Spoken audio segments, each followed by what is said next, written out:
Hello, our dear grade 8 learners. Today is another day full of fun and exciting learning experiences about communication and language.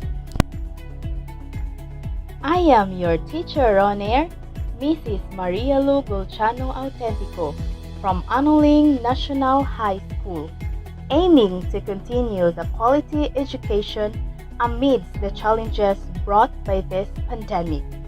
Today, we will master the competency while enjoying and staying at home.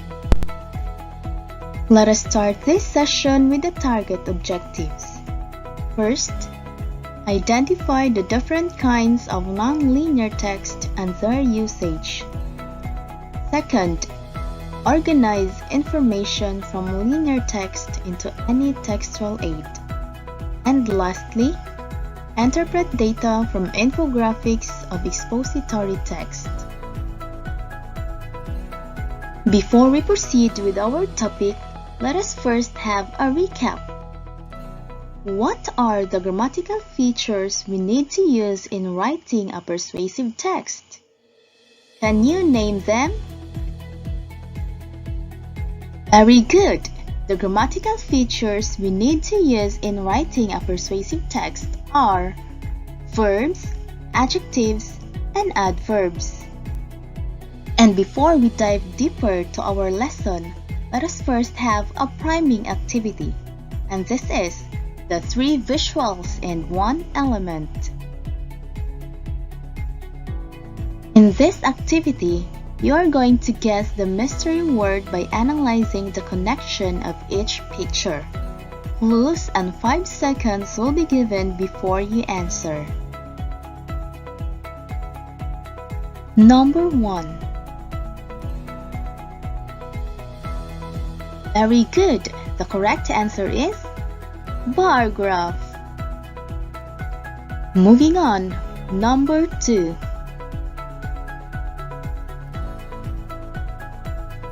The correct answer is line graph. Number 3. Good job! The correct answer is flowchart. Number 4.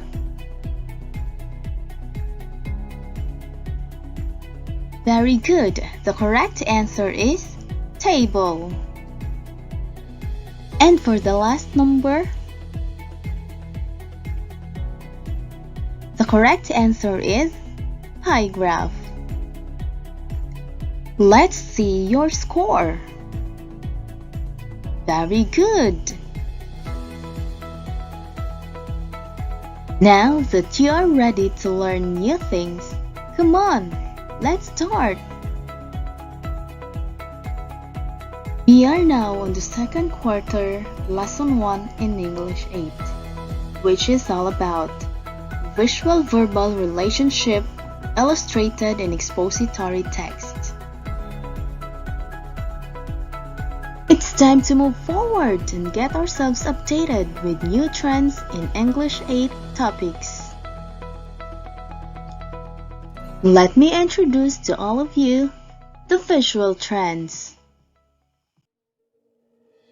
But before we understand those visual trends, let us first define what is a linear text.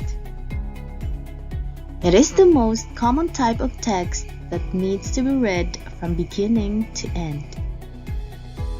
It focuses on the arrangement of the words both grammatically and stylistically. Generally, texts that are printed on paper are considered as linear text. All those texts we read from beginning to the end are linear text. And these are the examples of linear text. We have novels, poems, short stories. We have letters. And lastly, we have educational texts. How about a non-linear text. It is the opposite of linear text. As its name suggests, it is non-linear or non-sequential. The readers do not read the words from beginning to end. The information presented is accompanied by tables, graphs, maps, diagrams, or flowcharts. It is also called visual elements, infographics, and textual aids. Now, these are the examples of non-linear text.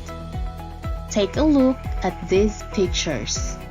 We have tables, graphs, maps, caption graphics, and flowcharts. I have a question to all of you. Do you still remember your classmate reporting an assigned topic to the class with a wordy visual aid written in a manila paper? What was your reaction as you attempted to read the report? Perhaps you would consider it non-interesting or maybe too tiresome to read because it is too wordy. This is the reason why we must learn how to present information effectively with the use of visual aids, especially if we extract them from expository text like news articles, textbooks, instructional manuals, and recipes. In this lesson, we will also learn how to interpret data presented in textual aid. Although we have a lot of textual aids or non-linear text, we will focus on the 5 visual elements. Our first example of non-linear text, we have graphs. These are diagrams showing the relation between variable quantities, typically of 2 variables, each measured along a pair of axes at right angles. Examples are line graphs, bar graphs, pictographs, and pie graphs. First example of graph is the bar graph. It shows numbers that are independent of each other. Next, we have line graph. It shows how numbers have changed over time. It usually has continuous data along a vertical and horizontal dimensions. And we have pictograph or pictogram. It is a special type of bar graph. Instead of using an axis with numbers, it uses pictures to represent a particular number of items. And we have pie graph. It shows how a whole is divided into different parts. Let's proceed to the second example of non-linear text, which is table. A table is also known as matrix, refers an orderly arranged quantitative data in columns and rows.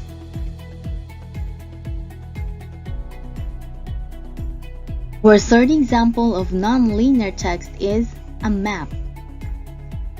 It refers to a collection of data showing the spatial arrangement or distribution of something over an area. And the fourth example of non-linear text is caption graphic. It provides a title, short explanation, or description accompanying an illustration or a photograph. Lastly, we have flowchart. It shows the sequence of movements or actions of people or things involved in a complex system or activity. Did you get it right? Very good! Now that you have mastered the competency, let us always remember these steps to interpret or transform the linear text into non-linear text. Now, these are the steps to interpret or transform the linear text into non-linear text. First, read and analyze the text and get the main idea. Second, extract the important details for the visual representation. Third, remember to use keywords or phrases only. Fourth, classify information into categories. And lastly, use the appropriate textual aid to present information. As you put your knowledge into higher application, let us now assess your learning by answering this activity, which is entitled Infographics Modon. As you put your knowledge into higher application, we have to interpret the information presented by the different nonlinear text in a form of textual aid like infographics. You will be given 5 seconds before you answer the question.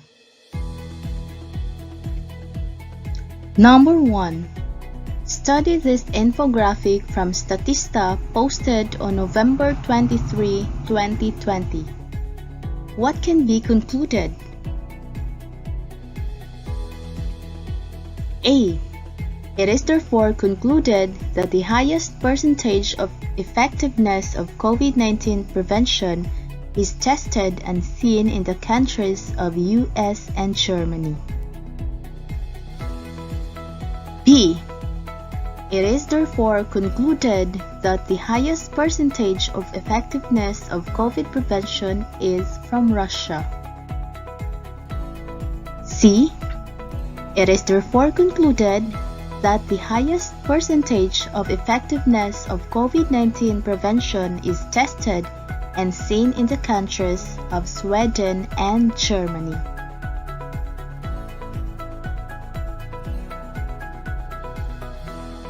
The correct answer is letter A. It is therefore concluded that the highest percentage of effectiveness of COVID-19 prevention is tested and seen in the countries of US and Germany. Number 2. Study this infographic about 2020 census of population and housing in Bohol. What can be concluded? A. It is therefore concluded that the population in Bohol is fluctuating. B.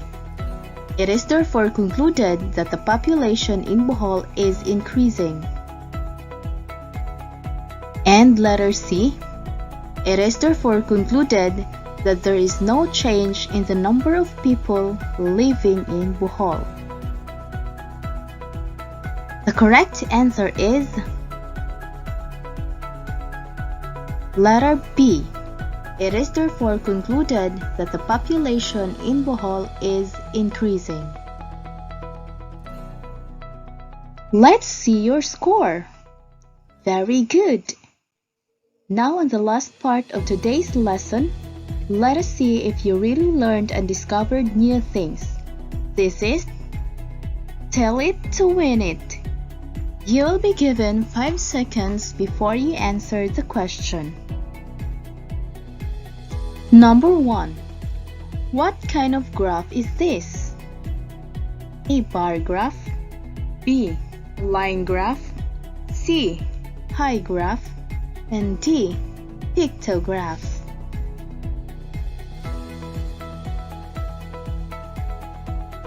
The correct answer is line graph. Number 2.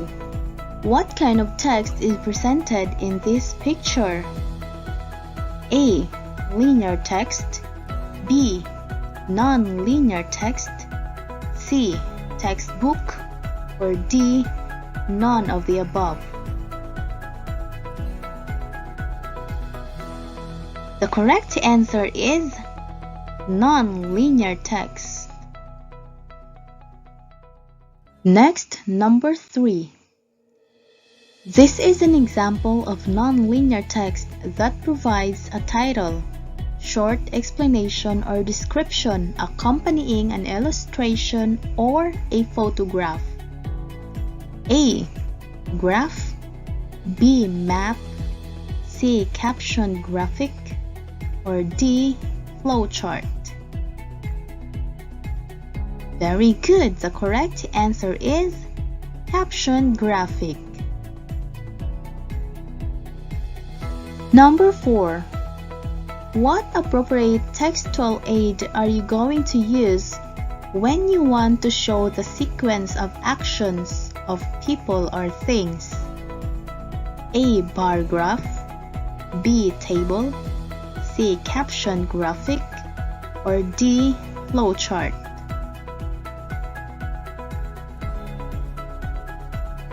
Good job! The correct answer is letter D. Flowchart. Lastly, number 5. Without reading much the text, one may easily identify and classify the given information through visual presentations such as graphs and tables.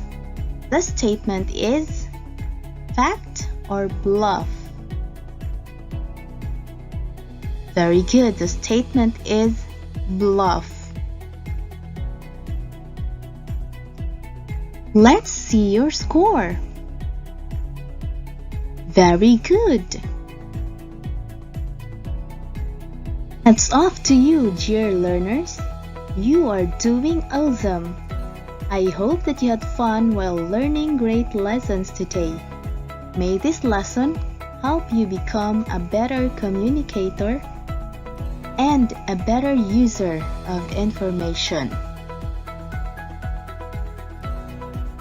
Once again, this is your teacher on air, Mrs. Maria Lu Golchano Autentico. Thank you for watching. Till next time, bye-bye.